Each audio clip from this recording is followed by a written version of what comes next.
എവിടെ പോയിരുന്നു? പുറത്ത്. എപ്പോഴാ പോയത്? കുറെ നേരമായി. നിങ്ങൾ ഡോക്ടറെ കാണാൻ വേണ്ടി ഇറങ്ങിയില്ലേ? തൊട്ടു പിന്നാലെ ഞാനും ഇറങ്ങി. ആ സമയത്ത് പ്രേമ എവിടെ ഉണ്ടായിരുന്നു? ഉണ്ടായിരുന്നല്ലോ. മുറിയൊക്കെ തൂത്ത് വൃത്തിയായിക്കൊണ്ടിരിക്കായിരുന്നു.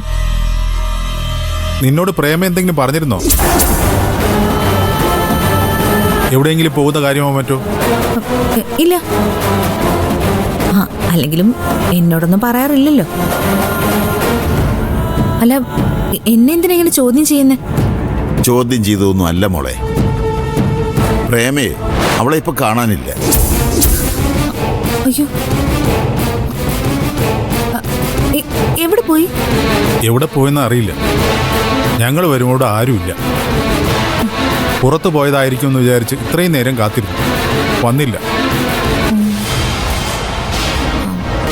ഫോണിൽ വിളിച്ചില്ലേ? സ്വിച്ച് ഓഫാ. എന്നാ എത്രയും പെട്ടെന്ന് സ്റ്റേഷനിലൊരു പരാതി കൊടുക്കണം. അറിയാലോ, പാർവതി അമ്മയെ കാണാതായിട്ട് ദിവസങ്ങളായി. ഇതുവരെ ഒരു വിവരം കിട്ടിയിട്ടില്ല.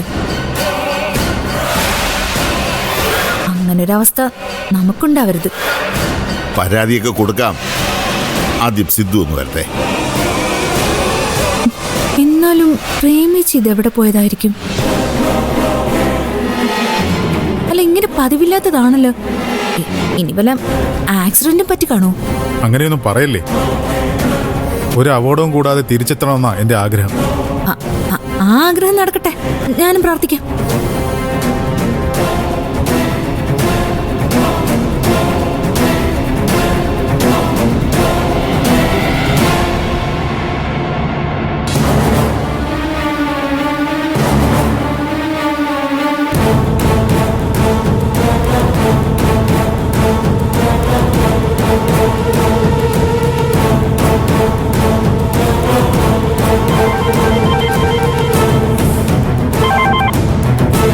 ഹലോ, എന്തായി?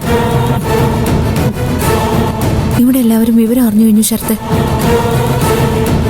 ഇനി അന്വേഷണം തുടങ്ങും. നമ്മളാണ് ഇതിന്റെ പിന്നിലെന്ന് അവർ മനസ്സിലാക്കുമോ ശരത്തെ? നമ്മളല്ല, വക്കീല്. ഞാൻ സഹായിച്ചതേ ഉള്ളൂ. തല്ലി വീഴ്ത്തിയത് വക്കീൽ ഒറ്റയ്ക്കല്ലേ. അതിലെന്നെ കൂട്ടണ്ട. ഈ സമയത്ത് ഇങ്ങനൊന്നും പറയില്ലേ. ആകെ പേടിച്ചിരിക്കാൻ ഞാൻ. എന്താവും ഇതിന്റെ ഭാവി എന്ന് ഓർത്തിട്ടൊരു സമാധാനവും കിട്ടുന്നില്ല. പേടിയുണ്ടെങ്കിൽ എന്തിനാ ഇങ്ങനെയൊക്കെ ചെയ്യാൻ പോയത്? മനഃപൂർവ്വം ചെയ്തതാണോ? ഒരു അബദ്ധം പറ്റിയതല്ലേ? ഇങ്ങനെ അബദ്ധം പറ്റിയിട്ട് തന്നെയാ എല്ലാരും ഓരോ ക്രൈം ചെയ്യുന്നത്. ആദ്യ അബദ്ധം ഭയങ്കര പേടിയായിരിക്കും. പിന്നെ പിന്നെ ആ പേടിയൊക്കെ അങ്ങ് പോകും. ഒരാന മതിച്ചു വന്നാലും നേരിടാനുള്ള ചങ്കൂറ്റം കിട്ടും. അപ്പോഴേ തെറ്റുകൾ മനഃപൂർവ്വം ചെയ്യാൻ തുടങ്ങും. ഈ രംഗത്തുള്ള സകലരുടെ അവസ്ഥ ഞാനീ പറഞ്ഞത്. ഈ ആയുധം എടുത്തവർക്ക് ഒരു കുഴപ്പമുണ്ട് വക്കീലേ. ഒരുക്കിയെടുത്താ പിന്നെ നിലത്ത് വെക്കാൻ വലിയ പാടാണ്. ആദ്യം നമ്മള് ആയുധത്തെ നിയന്ത്രിക്കും. പിന്നെ പിന്നെ ആയുധം നമ്മളെ നിയന്ത്രിക്കാൻ തുടങ്ങും. ശരത്തെ, ഒന്ന് നിർത്തിക്കേ. ഒരാശ്വാസത്തിന് വേണ്ടിയാ ഞാൻ വിളിച്ചത്. അപ്പൊ ഇങ്ങനെയാണ് സംസാരിക്കുന്നത്?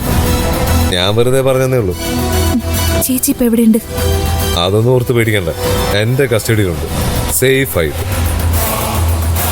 അവിടുന്ന് അവർക്ക് രക്ഷപ്പെടാൻ പറ്റില്ല. അന്വേഷണം എങ്ങനെ വന്നാലോ? നമുക്കൊന്നും അറിയില്ല. ഒന്നും പിടിച്ചു നിൽക്കാൻ പറ്റുമോ? പറ്റണം.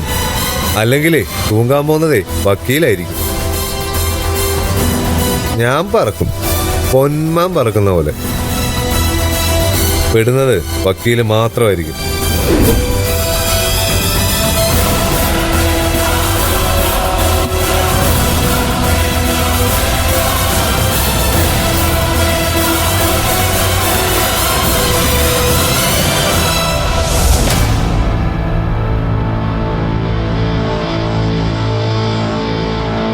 സിദ്ധുണ്ണ എന്താണോ ഇന്ന് വൈകുന്നേ?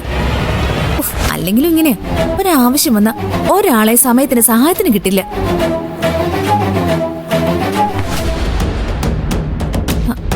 അല്ല ചേട്ടച്ച, പ്രേമേച്ചി ഇനി വല്ല ബന്ധുവീട്ടിലും പോയതായിരിക്കോ? അവിടെ എങ്ങും പോയിട്ടില്ല. ഞാനതൊക്കെ അന്വേഷിച്ചു. വിഷമമുണ്ടോ ചേട്ടച്ചന്? പിന്നെ ഇല്ലാണ്ടിരിക്കുവോ? തിരിച്ചു വരും ചേട്ടച്ച. തിരിച്ചു വരാതെ എവിടെ പോവാനാ? എന്താന്നറിയില്ല, മനസ്സിനെന്തോ ഒരു പേടി.